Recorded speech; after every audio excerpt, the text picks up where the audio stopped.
Kanpur central railway station के भीड़ भरे प्लेटफार्म से उतरकर जैसे ही मैं सड़क पर आया, तभी मुझे पता चला कि किसी जेबकतरे ने मेरी पैंट की पिछली जेब काट कर उसमें से पूरे 1000 रुपए गायब कर दिए थे।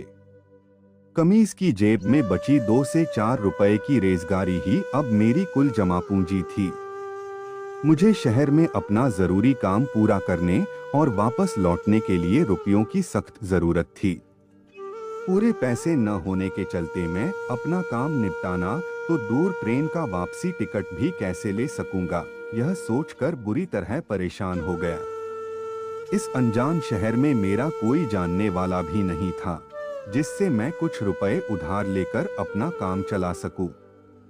हाथ में अपना सूटकेस थामे मैं टहलते हुए सड़क पर यूं ही चला जा रहा था।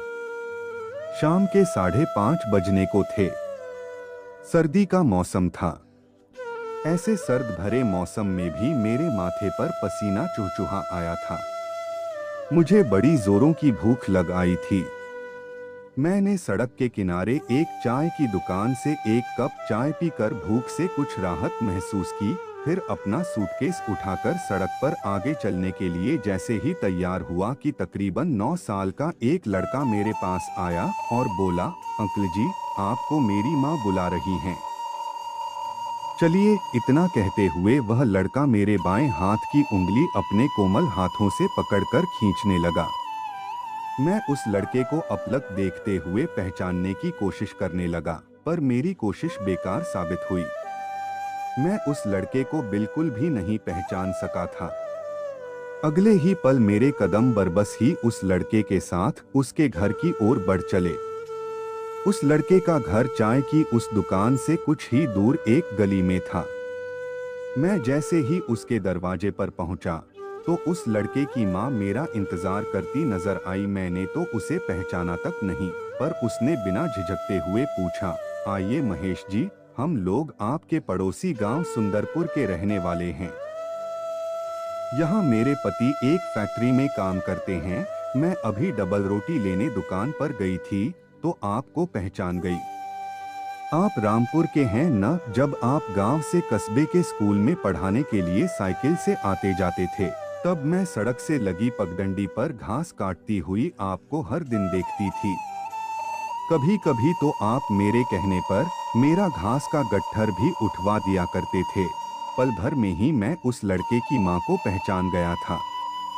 10 साल पहले की बात है। तब मैं गांव से साइकिल चलाकर कस्बे के एक प्राइवेट स्कूल में पढ़ाने जाया करता था। उस समय शायद यह औरत तकरीबन 16 से 17 साल की थी। तब इसकी शादी नहीं हुई थी। यह अक्सर पगडंडियों पर अपने गांव की दूसरी औरतों और लड़कियों के साथ घास काटती रहती थी। उस समय की एक घटना मुझे अब भी याद है। एक दिन मैंने उन सभी घास वालियों को बहुत भला बुरा कहते हुए उन पर चोरी का इल्जाम लगाया था। हुआ यह था कि मुझे उस दिन स्कूल से तनख्वाह मिली थी। पूरे 2500 रुपए थे। तनख्वाह के मैंने एक लिफाफे में उन रुपयों को रखा और अपनी कमीज की ऊपरी जेब में डालते हुए साइकिल से घर चल पड़ा था। उस दिन कई जगहों पर बीच बीच में साइकिल की चेन उतर जाने से उसे चढ़ाते हुए मैं घर आया था। घर आने पर पता चला कि मेरा रुपयों वाला लिफाफा साइकिल की चेन चढ़ाते समय रास्ते में कहीं गिर गया था। मैं उसी समय साइकिल से रास्ते में अपना रुपयों वाला लिफाफा ढूंढते हुए उन घास वालियों से जाकर पूछताछ करने लगा। घास वालियों ने लिफाफा देखने से साफ इनकार कर दिया। मैंने बार बार उन घास वालियों पर शक जताते हुए उन्हें बहुत ही बुरा भला सुनाया था और तभी से नाराज होकर फिर कभी उनके घास के गट्ठर को उठाने के लिए सड़क पर साइकिल नहीं रोकी। मैंने उस औरत के यहाँ रहकर कुछ रुपए उधार मांगकर अगले 3 दिनों में अच्छी तरह अपना काम पूरा किया था। उस औरत का पति बहुत अच्छे स्वभाव का था। वह मुझसे बहुत घुल मिलकर बातें करता था, जैसे मैं उसका कोई खास रिश्तेदार हूँ। 3 दिनों के बाद जब मैं वापस जाने लगा तो उस औरत का पति फैक्ट्री के लिए ड्यूटी पर जा चुका था और छोटा बच्चा स्कूल गया था। घर में केवल वह औरत थी। मैंने सोचा कि चलते समय किराए के लिए कुछ रुपए उधार मांग लूं और घर जाकर रुपया मनी ऑर्डर कर दूंगा। मैं उस औरत के पास गया और उससे उधार के लिए बतौर रुपया मांगने ही वाला था कि तभी वह बोली, भाई साहब, अगर आप बुरा न माने तो मैं आपकी एक अमानत लौटाना चाहूंगी। मैं उस औरत की बात समझा नहीं और हकलाते हुए पूछ बैठा, कैसी अमानत? उसने मुझे पूरे 2500 रुपए लौटाते हुए कहा, सालों पहले आपने एक दिन सभी घास वालियों पर रुपए लेने का जो इल्जाम लगाया था वह सच था।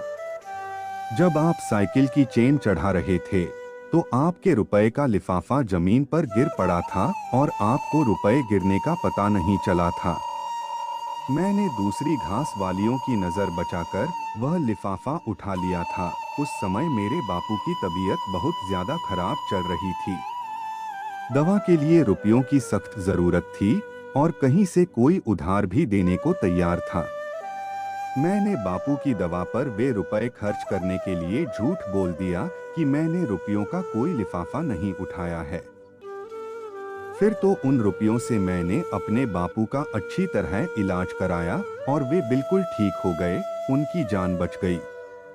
इसके बाद मुझे आज तक यह हिम्मत नहीं हुई कि सच बोलकर अपने झूठ का पछतावा कर सकूं। मैं उन रुपयों को अपने हाथ में थामे हुए उस औरत की आंखों में झांकते हुए यह सोच रहा था कि वह झूठ जो कभी किसी की जान बचाने के लिए बोला गया था, झूठ नहीं कहा जा सकता। आपका समय निकलकर हमारे साथ था, इसके लिए आपका धन्यवाद। अगली बार फिर से मिलते हैं नए और रोचक वीडियो के साथ। चैनल को सब्सक्राइब करना न भूलें। धन्यवाद और शुभकामनाएं।